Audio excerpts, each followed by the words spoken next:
Jadi kejadian yang gue mau ceritain ini sekitar tahun 2017. Ada seorang perempuan, kita sebut aja namanya Lina. Oke. Lina ini orang yang punya indera keenam lah, yang bisa komunikasi sama makhluk-makhluk halus. Jadi awalnya Moebi, dia bisa komunikasi sama makhluk halus tuh karena waktu kecil dia punya teman imajinasi yang selalu nemenin dia. Kayak anak-anak kan sering ya kejadian punya teman imajinasi. Iya. Nah, karena masih kecil, Lina ini mikir kalau temennya ini tuh manusia kayak Lina. Gak taunya, lama-lama Lina itu sadar kalau temennya ini tuh bukan manusia, tapi jin. Jadi jinnya ini tuh kayak nyesuain gitu Moebi. Pas Lina masih kecil, dia juga kecil. Pas udah gede, dia juga jadi orang gede. Jadi mereka tuh tumbuh besar bareng gitu. Berarti jin ini emang jin penunggu rumahnya Lina itu? Lebih ke jin yang ngikutin Lina sih Moe. Oh. Nah tapi Moe, jinnya ini tuh baik banget dan selalu ngingetin Lina untuk sholat sama ngaji. Nah karena Lina sadar kalau sosok ini selalu ngasih energi positif ke dia, jadinya dia gak apa-apa ngebiarin jin ini tuh deket sama dia. Jin ini tuh selalu ngebantuin Lina lah kalau Lina lagi butuh apa-apa.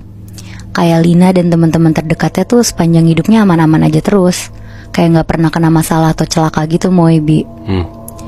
Jadi bisa dibilang Lina itu semacam dukun, tapi dia gak yang buka praktek dan cuma bantu orang-orang terdekat dia aja. Tapi sekitar umur 25 tahun tuh jinnya mulai minta makanan ke dia. Makanannya jin tuh jorok gitu loh. Sorry ya, kayak kotoran manusia, kotoran hewan, bahkan tulang-tulang gitulah. Selama ini kalau jin itu minta tuh selalu gak dikasih sama Lina. Tapi kali ini karena Lina udah capek banget dimintain terus, akhirnya dikasih sama Lina Moebi. Singkat cerita, ada sahabatnya Lina, namanya Nisa. Dia cerita dia sakit hati banget ditinggal sama pacarnya. Ditinggalnya itu tuh karena pacarnya tiba-tiba deket sama cewek lain dan sampai jadian. Di situ Nisa nangis-nangis cerita ke Lina. Lina dengernya nggak tega banget dan jin ini tuh denger juga. Malamnya jinnya ngomong ke Lina. Intinya jinnya ini tuh nyuruh Lina nyantet cowok ini biar jadi suka lagi sama si Nisa. Dan sekalian juga buat nyelakain cewek barunya. Terus karena Lina juga sakit hati karena sahabatnya digituin, akhirnya dia nanyalah ke jin ini gimana caranya. Akhirnya jin itu ngasih tahu mantra-mantranya. Dan jinnya juga ngasih tahu kalau ritual ini tuh harus dilakuin di atas jam 12 malam. Akhirnya besoknya jam 12 malam, Lina nyobalah ritual ini. Pakai foto cowoknya Nisa dan pacar barunya, sama tanggal lahir mereka juga. Pas udah selesai, jinnya ngabarin Lina kalau ternyata ritualnya itu tuh berhasil. Katanya pacar barunya ini langsung muntah darah dan mantannya Nisa katanya gak peduli sama kondisi cewek barunya ini. Besokannya, Nisa langsung nelfon Lina untuk ngasih tahu kalau pacarnya ini tuh ngajak balikan. Di situ Lina lega banget dengernya dan bilang ke Nisa untuk dijaga baik-baik pacarnya. Malamnya sekitar jam 1 malam, badannya Lina ini tiba-tiba sakit banget satu badan, kayak panas dan ditusuk-tusuk gitu. Besok paginya dia tuh kebangun. Ternyata kondisi badannya tuh masih sama semalam. Terus tiba-tiba ada Nisa di depan rumahnya Lina. Nisa datang dan dengan paniknya Nisa tuh bilang, Lin, ternyata ceweknya pacar aku kemarin disantet orang. Terus Lina ini pura-pura gak tahu dan bilang, kenapa emangnya? Terus kata Nisa, ceweknya katanya muntah darah gak berhenti. Dan ternyata dia punya orang pinter yang bisa nepis kiriman itu, Lin. Oh shit. Terus si Lina tuh nanya, terus ditepisnya gimana Nis? Terus dia bilang, katanya orang pinternya ini udah ngirim peringatan pertama ke orang yang nyantet dia. Nah malam ini katanya akan dikirim lagi yang lebih parah dari semalam. Wow.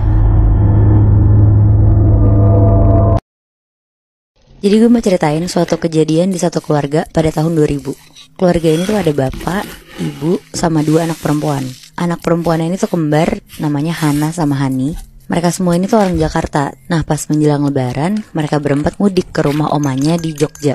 Selama perjalanan, mereka tuh seneng banget karena mau ketemu sama sepupu-sepupu mereka yang seumuran di sana. Tapi Moebi, mereka berempat kecelakaan tunggal di tol. Aduh, anjrit. Tapi semuanya selamat, kecuali Hani. Di situ mereka sekeluarga langsung dibawa ke rumah sakit dan gak jadi ke Jogja. Mereka balik ke Jakarta buat pemakaman Hani. Mereka semua tuh kaget, apalagi Hana. Sebenarnya Hana tuh belum paham-paham banget juga sama arti meninggal.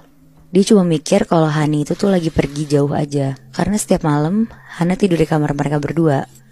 Hana selalu ngerasa kesepian ngeliat tempat tidur Hani yang kosong. Jadi sebelum tidur Hana tuh selalu berdoa biar Hani tuh cepet pulang. Akhirnya Hana coba tidur abis berdoa. Pas Hana lagi merem, Hana tuh dengar dari belakangnya dia ada suara hordeng dibuka tutup gitu kayak lagi dimainin.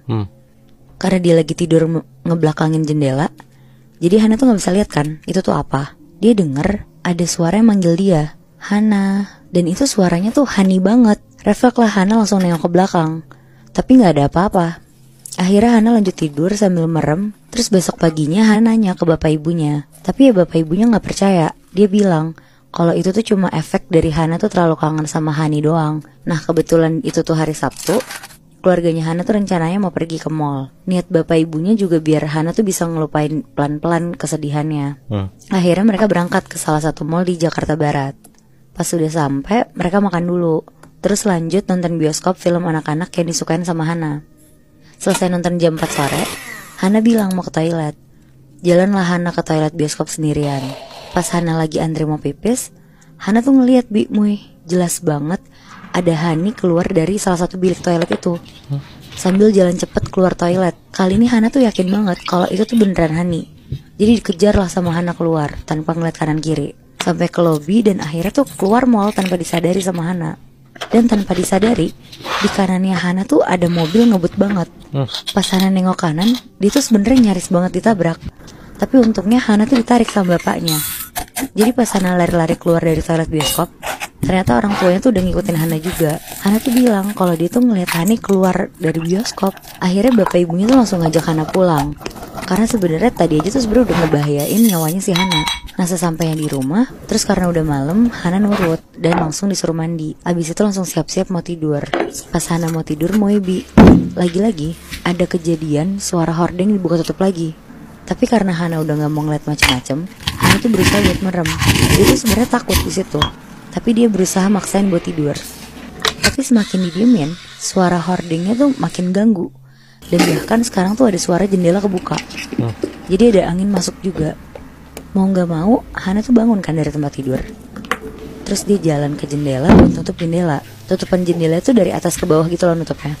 Pas Hana lagi megang yang atas buat dikebawahin, Hana tuh ngeliat ada tangan nyangkut di jendelanya dari luar. Nah pas Hana berusaha lihat ke bawah ada apa, Hana tuh ngeliat ada Hani lagi senyum sambil ngomong Hana. Dengan wujud terakhir kali Hana ngeliat Hani pas kecelakaan.